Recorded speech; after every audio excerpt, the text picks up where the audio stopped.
नमस्कार, आप देख रहे हैं समर्थ सहारा न्यूज। आपके साथ मैं हूं वैशाली। आइए रुक करते हैं आज की खबरों की ओर। 26 नवंबर को जिला मुख्यालय स्थित कमला नेहरू भवन में महासंघ के निर्देश पर सहकारिता कर्मचारियों का सांगठनिक चुनाव संपन्न हुआ, जिसमें निर्विरोध रूप से जिलाध्यक्ष के पद पर पीसी चौहान और प्रदेश प्रतिनिधि के पद पर दीनू परिहार का चयन किया गया। चुनाव प्रक्रिया में उपस्थित सहकारिता कर्मचारियों ने एकता का परिचय देते हुए संगठनिक पदों के लिए निर्विरोध रूप से सिंगल नाम का चयन किया गया। इस सांगठनिक चुनाव प्रक्रिया में जिले के समस्त सेवा सहकारी समितियों के कर्मचारियों ने पहुंचकर चुनाव प्रक्रिया में हिस्सा लिया। ज्ञात हो कि सहकारिता कर्मचारियों के अधिकारों को लेकर सजगता के साथ आवाज उठाने वाले मध्य प्रदेश सहकारिता समिति कर्मचारी महासंघ में जिला स्तर पर सांगठनिक निर्वाचन संपन्न कराए जा रहे हैं। इस माह के अंत तक जिला स्तर पर पूरे प्रदेश के निर्वाचन संपन्न होने के बाद प्रदेश स्तर पर चुनाव संपन्न कराए जाएंगे। जिला निर्वाचन अधिकारी अशोक कुमार दुर्गरकर ने बताया कि निर्वाचन की प्रक्रिया में शाखा यूनिट और जिला स्तर पर चुनाव की प्रक्रिया निर्विरोध और पारदर्शिता के साथ संपन्न की गई। संगठन का मुख्य उद्देश्य अपने कर्मचारियों के हितों की रक्षा करना है और आगे भी इसी मूल्य वाक्य के साथ कर्मचारी अपने हक और अधिकार के लिए लड़ते रहेंगे। समर्थ सहारा के लिए बालाघाट से जिला ब्यूरो पूनम राउत की रिपोर्ट। कि आज जो एक आम सभा के रूप में हमने आयोजन किया था, जिले में 126 सोसाइटी है और जिसमें 900 कर्मचारी, लगभग 900 कर्मचारी हैं और सारे लोगों का आगाह किया था कि आप लोगों के रहते रहते ही चुनाव संपन्न किया जाएगा। यह प्रादेशिक संगठन वाला मामला है, रजिस्टर्ड संगठन है हमारा और प्रदेश से ही जो डेट मिली थी, हमें डेट फिक्स हुई थी, बाकायदा निर्वाचन अधिकारी नियुक्त हुए थे हमारे बीच में।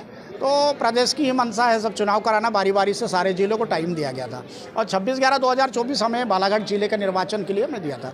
और इसके पहले हमने पूर्व में एक अध्यक्ष होने के नाते हमने एक आदेश कर दिया था जिले में कि सारी शाखाएं, जितनी 17 ब्रांच है हमारी, 17 ब्रांच के सारा प्रतिनिधिमंडल आप 22 तारीख के पहले तैयार कर लें।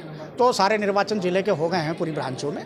और राहत वाली एक 26/11 एक नियत तिथि थी और तिथि तो एक कार्यक्रम होता है और हुआ तो वैसे ही हैं जो निर्विरोध हैं। इसके पहले भी हमारे कर्मचारियों ने हमें अवसर दिया था सुनने का और हमें बनाए रखे। मैं तो बहुत बात उनका मैं सदैव ऋणी हूँ और आप लोगों के सानिध्य से मेरा जो कार्यकाल चलते रहा, मैं तो ये चाह रहा था कि यदि मेरी उपयोगिता महसूस हो तो मुझे अध्यक्ष के लिए आप करेंगे, अन्यथा की दृष्टिकोण से मैं चाह रहा था कि नया कोई चेहरा आ जाए और प्रतिनिधित्व करें, क्योंकि हमारे भी समय बहुत ज़्यादा नहीं है। फिर भी कर्मचारी की भावना को देखते हुए उन्होंने सर्वसम्मत फिर से मुझे इस बात का ऋणी बना दिया है और मैं तो इस बात के लिए एक प्रतिबद्धता के साथ मैं तैयार हूँ कि आपने मुझे जिस नीयत से जिला अध्यक्ष का भार पुनः सौंपा है, मैं पूरी अपनी कर्तव्य निष्ठा के साथ में, मैंने ऐसा कोई वो बताया नहीं है, मैंने ये वादे नहीं किया कि मैंने तुम्हारा ये काम किया, क्योंकि मुझे चुनाव लड़ना नहीं था। चुनाव लड़ने की प्रकाश मैंने बात में जबान में नहीं लाई कि एक बंदा भी अगर प्रतिनिधित्व करना चाहता है तो मैं निसंकोच उन्हें, मैंने आपसे भी बात हुई थी, बार बार आपकी भेंट वार्ता हुई है, मैंने बारी बारी से बोला था कि मुझे प्रदेश जिला अध्यक्ष तब भी बनूंगा कि सारे लोग एक मतैन होकर के जिला अध्यक्ष बनाएंगे, तभी अगर जिले की टुकड़ी नहीं हो पाएगी तो मैं सारे जिले का नियंत्रण कर पाऊंगा। सर, हमारे पास विजन और लक्ष्य तो इस बात का है कि आज हमारी एक मूलभूत इकाई, आप समितियों को जानते हैं, समितियों में परस्पर छोट बहुत सारी समस्याएं होती है और जिनका झुलासा हमारे कर्मचारियों पे आता है और नहीं अपराध कर्मचारी हमारा फंस जाता है। ऐसी बीच में अब वादे करने की तो कोई बात नहीं है, सरकार का कोई ऐसा फंड्स नहीं होता, लेकिन एक बड़ी चुनौती का विषय है। यही संग्राम जीते हैं जो विगत वर्षों से बोलते थे, आप चलते हो फिर हट जाते हो, फिर उठ जाते हो, फिर समायोजन हो जाता है। परंतु एक बहुत बड़ी बाजी है कि अपन ने जो प्रबंधकीय अनुदान में 3 लाख रुपये, 3 लाख और वो 3,000 रुपया, अभी मैं थोड़ा सा एक विथल्ड हो गया हूँ कि 74 करोड़ रुपया हमारे विक्रेता भाइयों का 3,000 रुपये प्रति माह 1/10/23 से जो देय होना था, जो अभी शासन के पटल पे है, वो भी लगभग निराकरण हो जाएगा। और मेरी पुनः मुझे अवसर दिया है तो मैं पूरी अपनी नैतिक जिम्मेदारी के साथ में वो 3,000 रुपया प्रति माह जो सरकार ने देने का वादा किया है वो उनको दिला के रखूँगा। साथ ही मेरे बीच में अभी एक संज्ञान में आया है कि अभी कनिष्ठ आपूर्ति विक्रेता, कनिष्ठ विक्रेताओं का चयन हमारी सोसाइटियों में करके भेज दिया था सरकार ने डायरेक्ट, बिना, बड़ी एक तुगलक सी बात है भैया। सोसाइटी का निर्माण तो होता है तो कि बोर्ड के अधीन ही वहाँ के कर्मचारी की नियुक्ति होती है, परंतु शासन ने ऐसी ऑनलाइन पॉलिसी किया कि वहाँ पर अधिकारियों ने वहाँ पर एक कनिष्ठ विक्रेता की भर्ती दे दी है और उनका भी कार्यकाल समाप्त हो जाए 1/10/23 से, मेरे ख्याल से उनको भी अपना नियमित करना है, तो उनकी बात ही है, वो भी जा कर के उनको समावेश कराना है समितियों में। और अभी सामने सर पे धान उपार्जन है, इसमें बहुत सारी विसंगति आती हैं, जैसे शॉर्टेज हो रहा है, अभी मैपिंग की सवाल है। हमने बारी बारी से यही बात कहा हमने वही बात रखा था, अभी इसके पहले भी रखा था कि उन्होंने सब एग्रीमेंट नहीं है। तो बहुत सारी भौतिक समस्याएं हमारे साथ में जो आती हैं और इनका पूरी जिम्मेदारी के साथ में जहां जिस ब्रांच में जाना पड़े, जहां की समस्या है मुझे निपटाना पड़े, मैं वहां तक जाकर के अपने कर्तव्य निष्ठा का परिचय देते हुए जिलाध्यक्ष होने के नाते कर्मचारी के साथ खड़ा रहूँगा और रहते रहूँगा। यही मेरी एलपी सोनगढ़, मध्य प्रदेश सहकारिता समिति कर्मचारी महासंघ भोपाल, पंजीयन क्रमांक 19,128।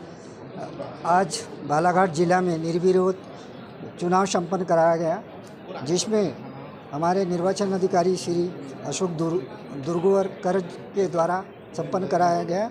और मैं बहुत पुराने 85 से जुड़ा हुआ हूँ। 85 से नौकरी में हूँ और 87 से इस संगठन के साथ में हूँ। तो यह आज की परिस्थिति और उस समय की परिस्थिति में बहुत सारी अंतर था और देखने मिल रहा है। पहले के ज़माने में हम संगठन में थे तो 50 लोग नहीं आते थे। आज हमारे बालाघाट ज़िले में समिति कर्मचारियों की संख्या लगभग 900 है और 900 के 900 आज पूरे हाल में आपको जैसे कि देखा, तो यह बहुत माने सार्थक परिणाम है। और भविष्य में समिति कर्मचारियों के साथ में जो भी अन्याय होगा, शोषण होगा, उसके खिलाफ हम लड़ेंगे और हम बेवजह नहीं लड़ेंगे, न्याय संगत लड़ेंगे और अपनी मांगों को रखेंगे। और आप लोगों के सहयोग और प्यार के लिए बहुत बहुत धन्यवाद। हमारा मध्य प्रदेश सहकारिता समिति कर्मचारी आप इस मीडिया जगत को बहुत बहुत धन्यवाद देना चाहता है। इसी के साथ जय हिंद, जय भारत। मैं MP ठाकरे जिला इकाई में सचिव पद पर ये हुए हुआ हूँ जी। सर, किन विषयों को और क्या मुद्दे रहेंगे अब आपके, चूँकि वापस क्या है, हमारे मध्य प्रदेश का कर्मचारी महासंघ के आह्वान पर जो आज 26/11/2024 को जिला समिति का जो गठन हुआ, निर्विरोध हमारे कर्मचारियों ने हमारे मंडल को चुना है। और अब हमारा जो लक्ष्य है, हम कर्मचारी के हित में लगातार काम करते आए हैं और जो भी समस्या है उनकी समस्याओं को हम ध्यान में रखते हुए बाकायदा हम सभी से पटल पर रख कर कार्य करेंगे। ये हमारा मुख्य लक्ष्य है कि हमारे कर्मचारियों को अगर कोई भी परेशानी आएगी तो हम ताल में ताल मिला करके काम करेंगे। इस खबर में फिलहाल इतना ही। आगे की तमाम अपडेट्स के जानने के लिए जुड़े रहें समर्थ सहारा न्यूज़ के साथ। नमस्कार।